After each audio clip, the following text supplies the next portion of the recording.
사람들 중에 가장 불쌍한 사람은요, 잊혀진 사람이라고 합니다.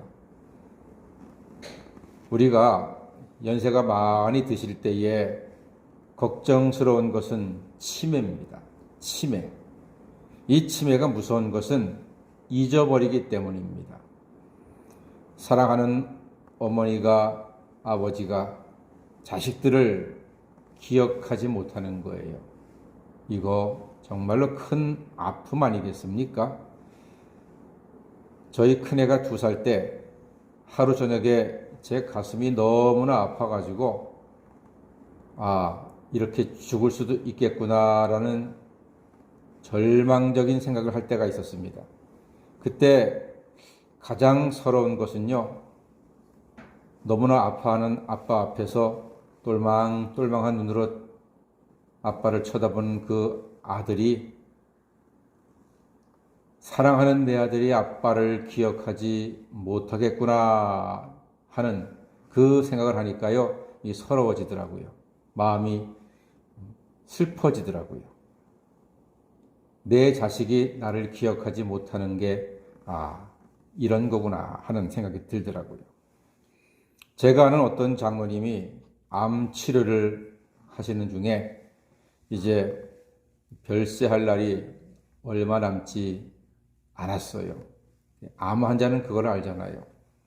그래서 가족들과 함께 동해안으로 이별 여행을 1주간 동안 가셨습니다. 나를 기억해달라고. 그래서 최선을 다해서 동해안에서 1주간을 잘 보내시고 얼마 안 있어 천국 가셨습니다. 가족들은 추모일마다 그 여행을 기억하면서 그 장로님과의 행복했던 시간을 반추합니다. 기억하니까 좋은 거예요. 아버지와 가족이 서로가 서로를 기억할 수 있는 그런 시간을 가졌다는 것에 대해서 많이 다행스러워하고 그 불행 중에서도 위로를 삼으시더라고요. 우리가 교회 결석할 날이 어쩌다가 있지 않겠습니까? 그럼 궁금한 것이 누가 혹시 나를 찾지 않았나 하는 생각을 할 수가 있습니다. 그래서 나중에 사람들이 자기를 찾았다고 하면은 왠지 마음이 뿌듯하고 기분 괜찮습니다. 왜냐하면 자기를 기억해 줬기 때문에. 그런데 물어봤더니 누군가 지난주 자기 안 왔어? 이래버리면은 아주 마음이 상심이 되는 거죠. 자기가 교회 안 왔는데 아무도 안 온 것을 기억해 주지 못했다는 것은 마음에 또 상처가 될 수가 있습니다. 욥도 마찬가지였습니다. 극심한 고통과 고난을 받고 지옥 같은 아픔을 겪으면서도 그가 하나님께 하는 말은요, 13절 말씀 보니까 나를 기억하옵소서, 나를 기억하옵소서. 이 말인즉슨 하나님께 간구하는 욥이요, 하나님 나를 붙잡아 주세요, 나를 지켜주세요, 나를 버리지 말아주세요, 나를 회복시켜 주세요 하는 애절하고도 간절한 외침이 여기에 담겨져 있는 겁니다. 나를 기억하옵소서, 나를 잊지 말아주세요. 욥은 하나님이 자신을 기억하시면 자기는 기다리겠다고 고백을 합니다. 뭘 기다린다는 말입니까?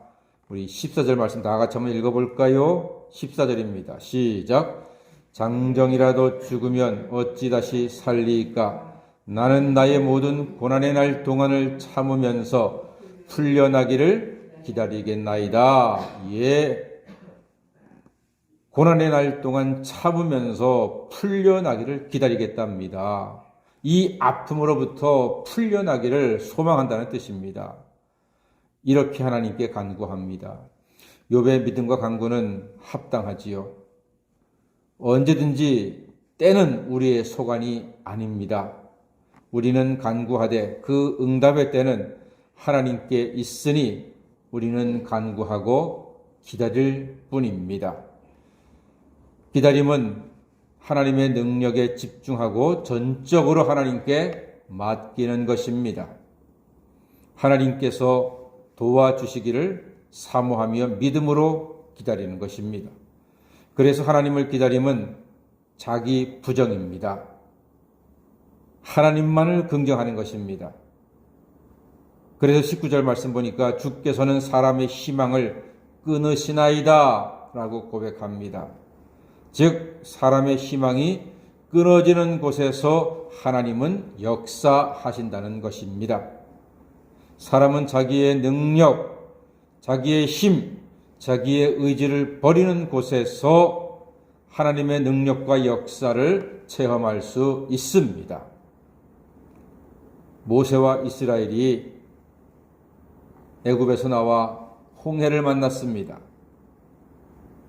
홍해 앞에서 사람의 모든 희망과 가능성은 끊어지고 말았습니다.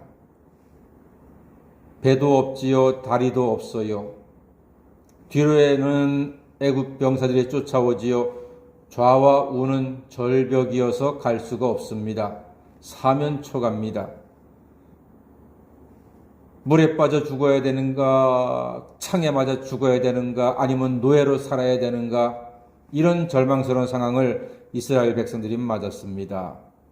그때 하나님을 바라고 의지하고 기도했더니 세상에나 자기가 빠져 죽을 줄 알았던 바다가 길을 열어서 마른 땅으로 건너가 구원받았다는 놀라운 역사 아닙니까? 사람의 희망이 끊어진 곳에서 하나님은 희망의 길을 보여주십니다. 그것이 믿음이고 하나님을 향한 우리의 소망입니다. 사람은 끝이 났다 해도 하나님은 끝나지 않습니다. 사람이 포기한 곳에서 하나님은 시작하십니다. 다 같이 사람으로서는 할 수 없으되 하나님으로서는 다 하실 수 있느니라. 아멘. 다시 한번 사방 인생길 막혀도 기도로 여는 하늘길은 남아있다. 할렐루야. 사방 인생길 막혀도 기도로 여는 하늘길은 남아있습니다. 열려 있습니다. 기도하는 사람에게는 마지막 하늘길이 남아있습니다. 부활 예수와 함께 걸어가는 인생길이라면 능치 못함이 없습니다.